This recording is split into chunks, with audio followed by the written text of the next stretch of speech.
Welcome to Kenton's videos. Enjoy the video. In this video, I will explain how to open the hood of your Mitsubishi Montero. First, ensure your vehicle is parked safely on a level surface and the engine is off.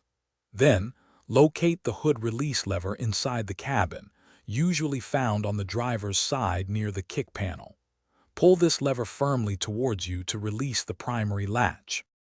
After pulling the interior release, walk to the front of your Montero. The hood will be slightly ajar.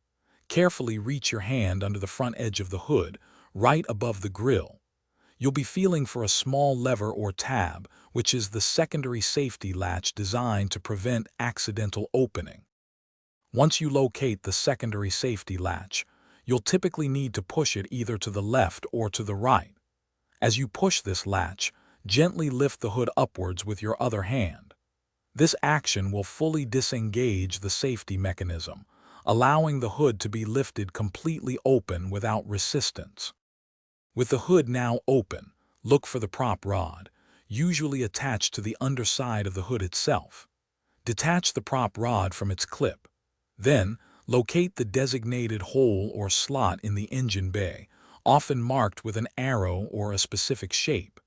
Insert the end of the prop rod into this slot to securely hold the hood open while you work. Thanks for watching. Consider subscribing if we helped you.